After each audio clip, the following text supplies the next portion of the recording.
Bismillahirrahmanirrahim. Assalamualaikum warahmatullahi wabarakatuh. Perkenalkan, nama saya Putri Sabina dari kelas 30A. Di sini saya akan menjelaskan materi mengenai rangkuman PKPD. Adapun materi yang pertama yaitu mengenai upacara. Pengertian upacara dalam gerakan pramuka. Upacara adalah serangkaian perbuatan yang ditata dalam suatu ketentuan peraturan yang wajib dilaksanakan dalam suatu ketentuan peraturan yang wajib dilaksanakan dengan hormat sehingga merupakan kegiatan yang teratur dan tertib untuk membentuk suatu tradisi dan budi pekerti yang baik.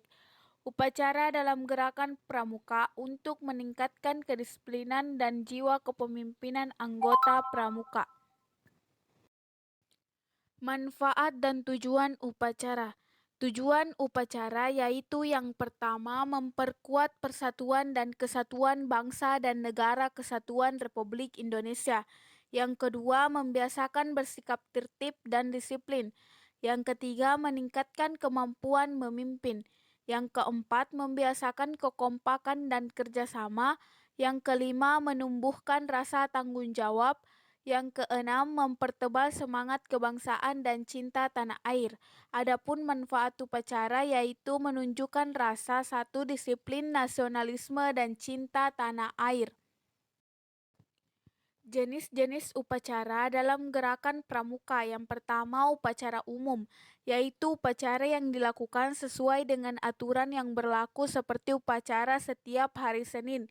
Yang kedua, upabuklat, upacara pembukaan latihan, yaitu upacara yang dilakukan sebelum melakukan aktivitas kepramukaan.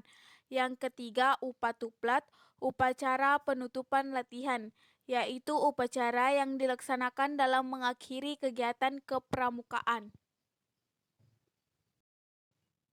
Tata cara upabuklat. 1. Masing-masing pemimpin reka memimpin rekanya. Yang kedua, pradana memasuki upacara. Yang ketiga, penghormatan pemimpin reka kepada pemimpin upacara. Yang keempat, laporan masing-masing pemimpin reka kepada pradana dan wakil pemimpin reka menggantikan posisi pemimpin reka. Setelah laporan masing-masing pemimpin reka mengambil tempat di sebelah kanan barisan. Yang kelima, pradana menjemput pembina. Yang keenam, penghormatan kepada pembina dipimpin oleh pradana. Yang ketujuh, laporan pradana kepada pembina upacara. Yang kedelapan, pengibaran bendera merah putih. Yang kesembilan, pengucapan dasadharma. Yang kesepuluh, amanat pembina upacara. Yang kesebelas, pembina memimpin doa. Yang kedua belas, laporan pradana kepada pembina. Yang ke-13, penghormatan kepada pembina dipimpin oleh pradana. Yang ke-14, pradana meninggalkan tempat. Yang ke-15, penghormatan pemimpin reka kepada pradana. Yang ke-16, pradana meninggalkan tempat. Yang ke-17, masing-masing pemimpin reka membubarkan barisannya. Tata cara upatuplat. Pelaksanaan upatuplat hampir sama dengan pelaksanaan upabuklat. Cuman yang membedakan, di upacara upatuplat tidak membacakan dasadharma dan upabuklat melakukan penaikan bendera, sedangkan upatuplat melakukan penurunan bendera. Selanjutnya materi yang kedua yaitu sejarah upacara. Sejarah pramuka di dunia. Sejarah pramuka di dunia pertama kali dimulai saat Baden Powell menuliskan pengalamannya dalam buku Scouting for Boys pada tahun 1908. Buku tersebut dibuat untuk panduan acara perkemahan yang dirintisnya pada tahun itu. Pada tahun 1912, Baden Powell bersama adik perempuannya, Agnes, mendirikan organisasi pramuka untuk wanita bernama Gertrudes pada tahun 1916. Mulai berdirinya organisasi pramuka untuk usia siaga yang dinamai CUB Anak Serigala. Pada tahun 1918 kemudian berdiri organisasi Rover Scout yang ditunjukkan untuk kelompok remaja berusia 17 tahun. Baden Powell kembali mempublikasikan bukunya Revoint to Success pada tahun 1992 yang berbicara tentang seseorang pemuda yang mendayung perahu sampannya menuju pantai kebahagiaan. Selanjutnya, sejarah pramuka di Indonesia. Sejarah pramuka di Indonesia dikenal dengan 3 masa pramuka, yaitu Gerakan Pramuka pada masa penjajahan Belanda, Gerakan Pramuka pada masa penjajahan Jepang, dan Gerakan Indonesia setelah Indonesia merdeka. Setelah kemerdekaan Indonesia tanggal 28 Desember 1945, didirikan organisasi Pandu Rakyat Indonesia di Solo yang menjadi wadah kepanduan di seluruh Indonesia. Pada tahun 1961, terdapat 100 organisasi kepanduan di Indonesia yang dibagi menjadi 3 federasi, yaitu Putri Indonesia, Ikatan Pandu Indonesia, dan Persatuan Putra-Putri Indonesia. Pada tanggal 14 Agustus 1961, Gerakan Pramuka diperkenalkan secara resmi kepada seluruh masyarakat sehingga pada hari itu diperingati sebagai Hari Pramuka setiap tanggal 14 Agustus. Selanjutnya materi mengenai LKBB, latihan keterampilan baris berbaris. Latihan keterampilan baris berbaris adalah sarana yang baik untuk melatih sistem beregu dan disiplin pribadi. Berbaris merupakan latihan gerak dasar yang mewujudkan penamaan disiplin. LKBB dapat berubah. Yang pertama, isyarat oral. Yang kedua, isyarat peluit. Yang ketiga, tanpa tongkat. Yang keempat, menggunakan tongkat. Aba-aba dalam barisan ada 3 macam, yaitu 1. Aba-aba petunjuk, yang kedua aba-aba peringatan, yang ketiga aba-aba pelaksanaan. Berdiri dalam barisan untuk memudahkan pengawasan dan penerbitan para anggota, pembagian jatah secara merata, menghitung nilai anggota. Contoh aba-aba yang perlu diperhatikan dalam PKPD. Pertama, berkumpul luruskan. Yang kedua, berhitung. Yang ketiga, setengah lencang kanan. Yang keempat, lencang kanan. Yang kelima, hadap kanan, hadap kiri, serong kanan, serong kiri, dan balik kanan. Yang keenam, lencang depan. Yang ketujuh, maju, jalan, langkah biasa, langkah tegap, dan lain-lain. Isyarat peluit dalam LKBB yaitu yang pertama berkumpul, yang kedua siap, yang ketiga istirahat di tempat. Selanjutnya materi mengenai pengertian tali, simpul, dan ikatan dalam pramuka.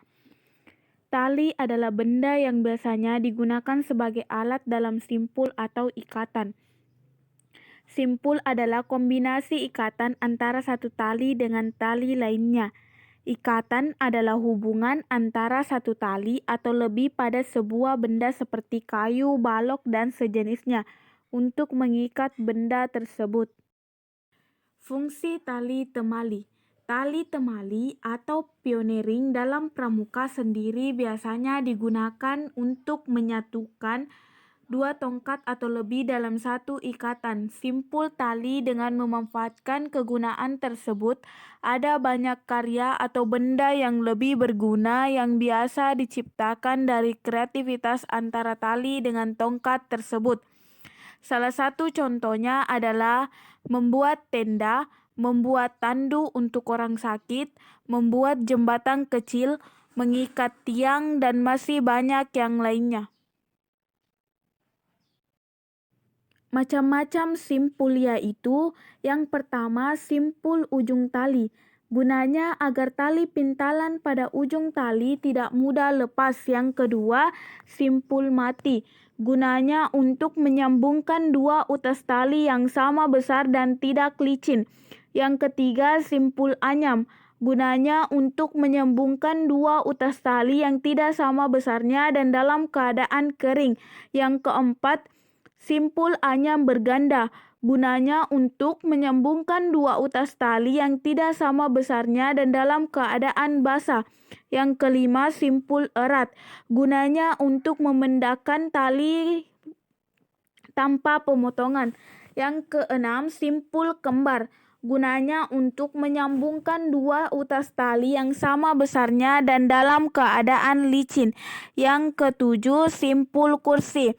Gunanya untuk mengangkat atau menurunkan benda atau orang yang pingsan. Yang kedelapan, simpul penarik. Gunanya untuk menarik benda yang cukup besar agar lebih mudah. Yang kesembilan, simpul lasso. Gunanya untuk menangkap binatang seperti kuda, kambing, dan lainnya. Macam-macam ikatan, yaitu ikatan pangkal. Gunanya untuk mengikatkan tali pada kayu atau tiang. Akan tetapi ikatan pangkal ini dapat juga digunakan untuk memulai suatu ikatan. Yang kedua, ikatan tiang. Gunanya untuk mengikat sesuatu sehingga yang diikat masih dapat bergerak leluasa, misalnya untuk mengikat leher binatang supaya tidak tercekik. Yang ketiga, ikatan jangkar. Gunanya untuk mengikat jangkar atau benda lainnya yang berbentuk ring. Yang keempat, ikatan tambat. Gunanya untuk menambatkan tali pada sesuatu tiang atau kayu dengan erat, akan tetapi mudah untuk melepaskannya kembali. Yang kelima, ikatan tarik. Gunanya untuk menambatkan tali pengikat binatang pada suatu tiang, kemudian mudah untuk membukanya kembali. Dapat juga untuk turang ke jurang atau pohon. Yang keenam, ikatan turki. Gunanya untuk mengikat sapu lidi setengah leher. Yang ketujuh, ikatan palang. Gunanya untuk mengaitkan dua tongkat dengan sejajar berbentuk tambah. Yang kedelapan, ikatan cangga. Dan yang kesembilan, ikatan silang. Gunanya untuk mengaitkan dua tongkat dengan silang berbentuk huruf X. Yang kesepuluh, ikatan kaki tiga. Gunanya untuk mengaitkan tiga tongkat pada bagian tengah yang nantinya akan digunakan untuk membangun menara kaki tiga. Selanjutnya, pengertian pioneering. Pioneering adalah salah satu teknik pramuka dalam penggunaan peralatan tongkat dan tali yang dirangkai menjadi sebuah model suatu objek seperti bangunan kreatif, tandu, kerangka tenda, tiang bendera, dan sebagainya. Tujuan pioneering: memberi informasi, ilmu baru, dan mengasah keterampilan peserta dalam membuat sebuah model suatu objek sederhana yang nantinya dapat diaplikasikan dalam kehidupan pada saat dan sesudah kegiatan kepramukaan. Manfaat pramuka. Selain dari kegiatan ikat-mengikat, ternyata di balik itu semua terdapat manfaat yang sangat berguna untuk kita. Berikut manfaat dari belajar pioneering, yaitu yang pertama, memupuk rasa kebersamaan, kekompakan, dan kerjasama yang baik antar teman pramuka. Yang kedua, dapat diterapkan pada saat genting maupun P3K, pertolongan pertama pada kecelakaan. Yang ketiga, memproyeksi pemikiran peserta dalam merancang suatu objek sebenarnya atau bukan model. Selanjutnya, materi mengenai sandi pramuka. Pengertian sandi pramuka. Secara istilah, sandi berasal dari bahasa Sanskerta yang memiliki arti rahasia atau menyembunyikan. Sedangkan dalam Kamus Besar Bahasa Indonesia (KBBI), sandi memiliki arti atau rahasia kode. Jadi sandi pramuka adalah tulisan dengan huruf sandi yang akan sulit dimengerti oleh kaum awam yang belum mempelajarinya. Meskipun sandi ini disebut sandi pramuka, namun penggunaannya tidak hanya dalam pramuka saja. Sandi juga dipakai oleh dunia militer, oleh kepolisian untuk keperluan-keperluan tertentu. Oleh karena itu, mempelajarinya bukanlah tanpa manfaat. Sejarah sandi pramuka. Munculnya sandi berawal dari para pahlawan pada zaman dahulu yang sering melakukan perjalanan dengan berkelana dan berpindah-pindah tempat. Untuk itu, mereka harus menggunakan suatu bentuk komunikasi rahasia yang tidak diketahui oleh lawan. Mereka kemudian menciptakan sandi untuk mengelabui musuh-musuhnya. Pada tahun 3000 SM di kerajaan Babilonia ditemukan tulisan cuneiform. Tulisan cuneiform adalah salah satu tulisan kuno berbentuk paku yang dituliskan di atas tanah liat. Untuk mengeringkan berita tersebut, antar daerah mereka menyukur rambut kepala budak, kemudian menuliskan berita tersebut di kepalanya. Rambut budak tersebut dibiarkan tumbuh kembali, baru kemudian budak dikirimkan ke tempat tujuan. Setelah berada di tempat tujuan, rambut kepala budak akan dicukur kembali untuk mengetahui pesan rahasia yang akan disampaikan. Cara ini sangat efektif digunakan oleh para pemimpin pada masa itu untuk mengelabui musuh. Julius Caesar mengirimkan berita rahasianya dengan menggunakan sandi loncat. Sandi loncat dibuat dengan menuliskan huruf alfabet dalam satu garis, kemudian memilih satu angka rahasia, misalnya adalah 3. Cara membaca sandi ini adalah dengan meletakkan telunjuk pada huruf A, kemudian loncat ke samping sebanyak 3 huruf, maka huruf yang ditunjuk adalah huruf D. Begitupun seterusnya. Pada masa sekarang, komunikasi sangat luas sehingga dibutuhkan suatu kerahasiaan dalam bidang-bidang tertentu, baik di dinas maupun militer. Sandi juga digunakan oleh pramuka dalam bentuk sandi pramuka sebagai suatu media pembelajaran bagi anggota pramuka. Manfaat sandi pramuka. Yang pertama, dapat digunakan sebagai alat komunikasi antar regu. Yang kedua, dapat menambah daya ingat. Yang ketiga, dapat meningkatkan kecerdasan. Yang keempat, sebagai salah satu sarana belajar untuk para anggota pramuka agar dapat mengatasi masalah. Yang kelima, sebagai salah satu sarana belajar untuk para anggota pramuka agar dapat mengatasi masalah. Selanjutnya, macam-macam sandi pramuka. Yang pertama, sandi koordinat atau sandi merah putih. Yang kedua, sandi AND. Yang ketiga, sandi rumput. Yang keempat, sandi kotak 1. Yang kelima, sandi kotak 2. Yang keenam, sandi kotak 3. Yang ketujuh, sandi jam. Yang kedelapan, sandi angka atau nomor. Yang kesembilan, sandi Morse. Selanjutnya, sejarah sandi Morse. Pengertian sandi Morse. Sandi Morse merupakan salah satu cara yang cukup populer di sekitar abad ke-19 karena digunakan sebagai media komunikasi yang dikirim melalui telegraf. Sandi Morse ditemukan oleh Samuel F.B. Morse dan Alfred Vail pada tahun 1835.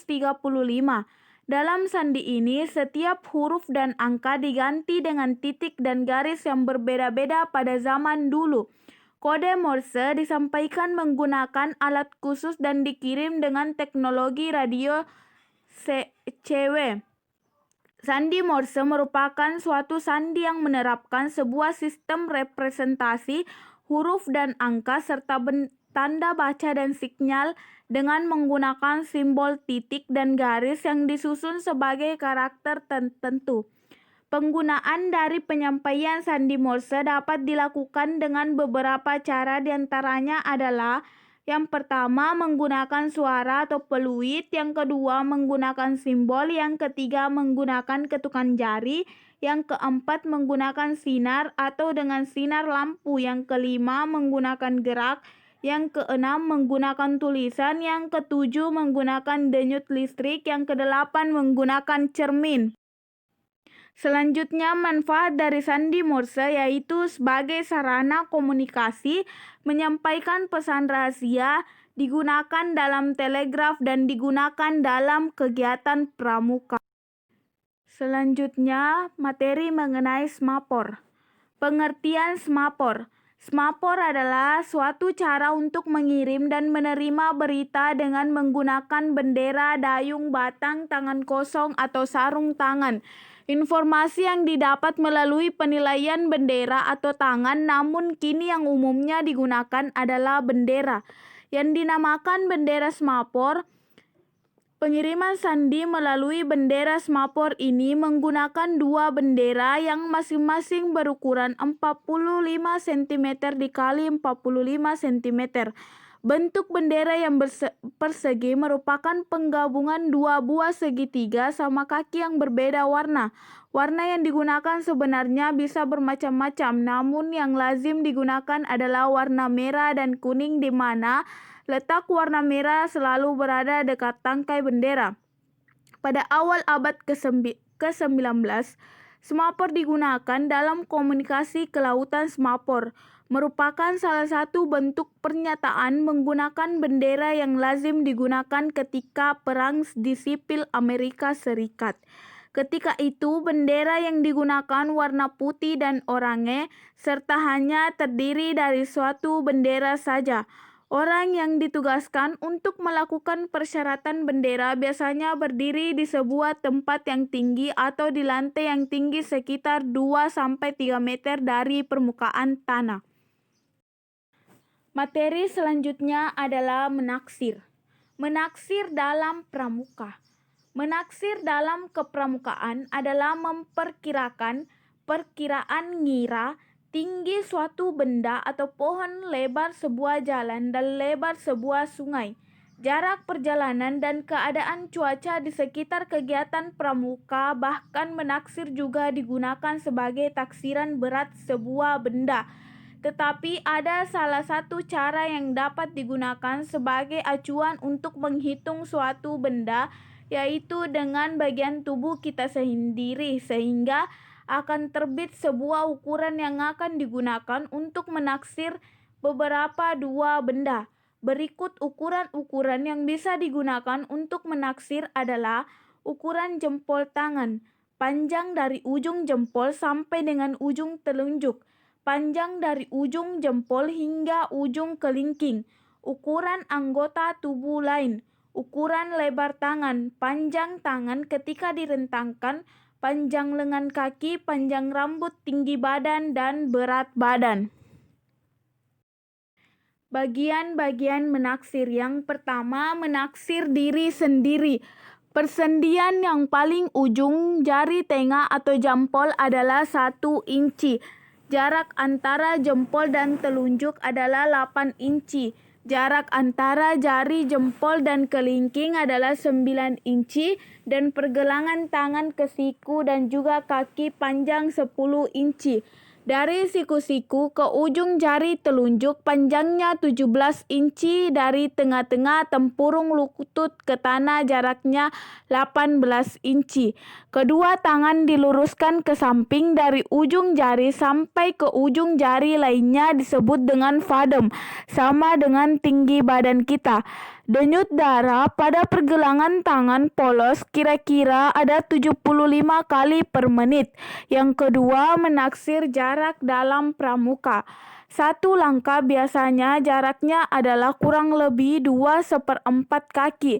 Setiap kamu berjalan 120 langkah, kurang lebih 100 yard. Langkah berjalan cepat lebih pendek langkah berjalan perlahan. Untuk menghitung jarak yang bisa dilakukan dengan mempelajari kecepatan suara, yaitu kecepatan suara yang sama dengan jumlah hari dalam kalender Masehi 365 hari. Menaksir jarak dapat perjalanan yang berjalan, yaitu setiap 44 mil bisa sama dengan 1 jam. Yang selanjutnya, menaksir jarak dengan pandangan. Bisa kita lakukan dengan pada jarak 50 yard, kepala dan telinga pada jarak 100 yard, mata seperti titik pada jarak 200 yard. Kancing dan bagian dari atribut pakaian masih nampak terlihat pada jarak 300 yard. Raut muka masih tampak. Pada jarak 500 yard, warna seragam dapat diketahui. Untuk jarak yang lebih dari seperti di atas, titik tengah berada di tempat benda-benda tersebut. Selanjutnya, menaksir keadaan cuaca. Merah pada waktu malam sama dengan cuaca baik. Merah pada waktu pagi sama dengan cuaca hujan turun. Kuning pada waktu matahari terbenam sama dengan cuaca berangin. Kuning pucat pada waktu matahari terbenam sama dengan hujan. Langit cerah awan kelabu sama dengan kabut asap. Embun dari kabut pagi hari sama dengan cuaca bagus. Matahari terbit dari awan yang rendah sama dengan cuaca baik. Matahari terbit dari awan yang tinggi sama dengan cuaca berangin. Awal tebal, yaitu cuaca hujan. Awan halus, cuaca bagus. Awan halus terbatas terang, cuaca berangin. Awan bergigi, cuaca berangin kuat, angin sebelum hujan. Cuaca baik, hujan sebelum angin, cuaca buruk. Selanjutnya yaitu menaksir lebar dalam pramuka. Rumus dalam menaksir lebar adalah AB sama dengan 2 dalam kurung DE. Menaksir lebar dengan rumus EF sama dengan DF.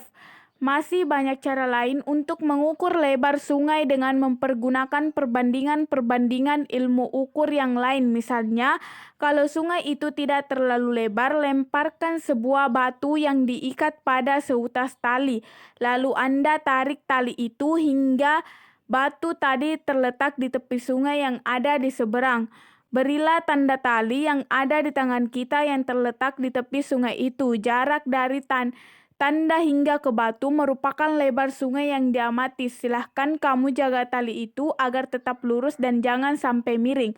Selanjutnya menaksir tinggi dalam pramuka. Menaksir tinggi dengan rumus AB.2 AD sama dengan BC.2 DE. Keterangannya, AB sama dengan jarak penaksir dengan tongkat, BD sama dengan jarak tongkat dengan pohon, AD sama dengan AB tambah BD, BC sama dengan panjang tongkat, DE sama dengan tinggi pohon. Yang paling umum dipergunakan dalam pramuka adalah menaksir lebar dan tinggi. Itulah tadi penjelasan materi mengenai rangkuman PKPD. Saya ucapkan banyak terima kasih. Assalamualaikum warahmatullahi wabarakatuh.